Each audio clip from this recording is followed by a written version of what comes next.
Last weekend at Pro Tour Amsterdam, in an amazing display of discipline and patience, Yamamura Shoma won the event with Uzuri Switchblade.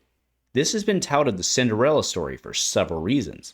First, the game was just introduced in the native language to Japan, officially bringing the game to the region. And second, he did so in what was considered to be an outlier hero. And both of these statements I have contention with. First, underestimating the Japanese in their problem solving, their discipline, and execution is a huge mistake. But second, and more relevant to today's chat, is the hero on which he made his run. See, a lot of people in the community have been touting how amazing it was that he made the run with that specific hero, how we all got the meta wrong, and similar statements. Justification as to why the meta isn't as narrow and stale as some folks had been complaining about. But the reality is, I'm sorry kids, the primary reason why this happened was because of the meta, not in spite of it. A huge shout out to our channel members for supporting what we do here. If you want to get involved with the channel and the Dice Commando community, please consider joining as a channel member. Remember, these videos are only possible with your support. You can show that support with a like, a subscribe, and by leaving us a comment and sharing your feedback. Community first, and go Commando. Hey there, my flesh and blood friends. Welcome back to Dice Commando and Go Again, a fabulous cast. And thank you so very much for tuning in today. It's a huge day for Flesh and Blood. Well, it's a huge weekend, I suppose, for Flesh and Blood with Gen Con. We've got the first strike decks coming out. We can see I'm here and not at Gen Con, which means that I'm a sad panda because in Gen Con's where it's popping out first strike decks, Azalea decks. Spend $85 to get a Blaze promo, apparently. Raining from the heavens, playmats. There's a Blaze playmat. Oh my gosh, so much going on. But that is not what we are here to talk about. We are instead here to talk about the reality, what I believe to be the reality of the situation. And let's just get this let's just get out of the gate. Rip off the Band-Aid metaphor, insert here, okay? There are going to be people here that saying that I'm hating on performance, hating on people. That is not the case at all.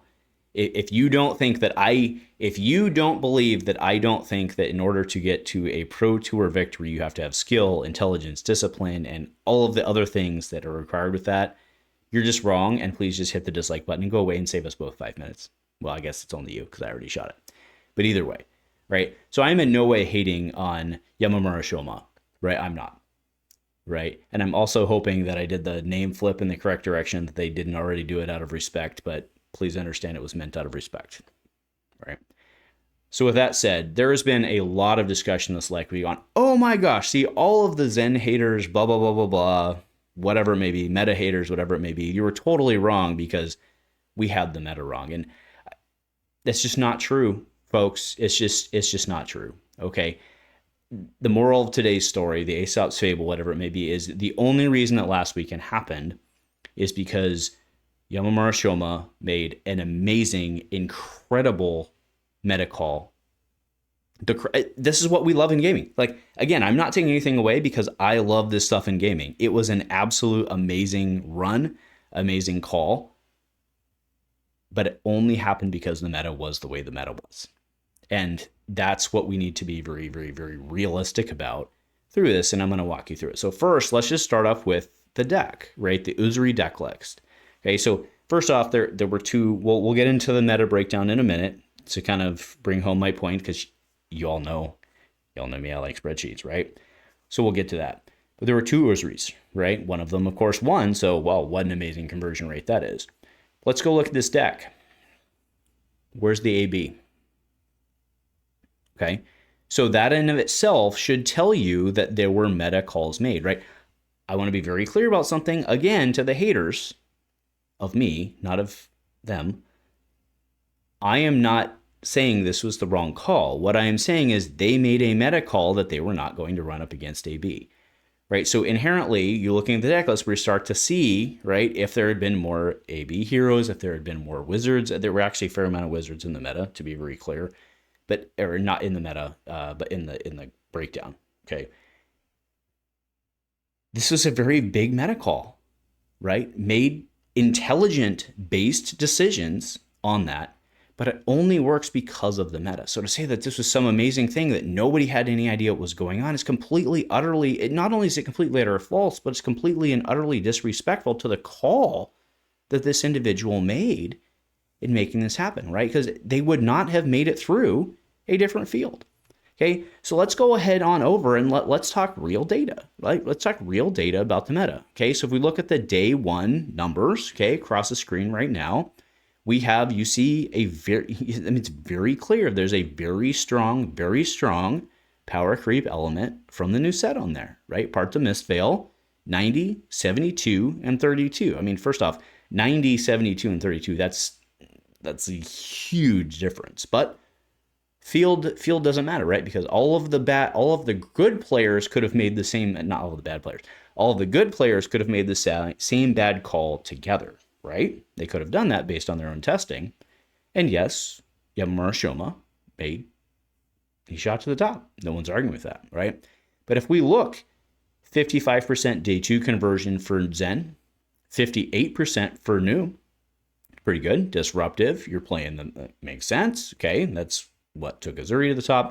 And then 50% for Enigma, right? Now, Uzuri, we go to the bottom, 100%. Now, I want to be clear, we'll go look at the calling in a second, which has no limited, because, you know, we've talked about that in previous casts, Chappao, right up there, how you have to look at the difference between a non-limited ingrained event and so on, right? But now let's go into the top 8 conversions. You look at, you know, Levia did very well, 25%. Uzuri, 50%, only one in the field, 6%, and then 7%. No enigmas made it in. And you know what? I do want to say this, right? For all of the folks out there who are not happy with Zen, I personally, not only does the data say that, but I personally believe that Zen is too strong within the meta, right? Despite the fact that I've been enjoying playing Zen, I think he's too strong within the meta. The fact of the matter is, I really think that people need to understand that without Zen in the meta, we'd be dealing with Enigma, and I think it would be worse. So that, again, I have no data to back that up because it hasn't happened yet, but that's my personal call. Okay. So out of that, right, with this whole moral of the story thing of talking about the new set, let's actually look at the set numbers combined, which I have up at the bottom over there. Okay. 55% conversion rate. So first off, look at the percentage of the field there, 90, 72, and 32. The top 3 heroes from the new set. I'm leaving the silence in. That should set in, right? Top 3 heroes from the new set, 55% conversion rate. And then you look at that top 8, folks. Top 8 across the screen right now. What's that top 8 look like? Okay. So I really personally find it very difficult for folks to sit out there and be like, we got the meta wrong. We didn't get the meta wrong. The strong heroes are the strong heroes. The good players are going to gravitate towards the strong heroes. Now, if they made quote unquote the incorrect call together, I guess fair enough. But I think it's very difficult for someone to look at this and say that the meta was, that we'd called the meta wrong, right? The reason what happened, right, you look at this, we know that Zen is the best BDIF, and in order to counter Zen, we know that Nu is a natural counter to Zen. Well, who is apparently a significantly better counter to Zen is Uzuri. And if you saw that final, I encourage you to go back and watch it. Not only was it well casted, shout out to Brian and shout out to Ethic Smoke, Pankaj, amazing, I love you, man. But there were heads in hands moments.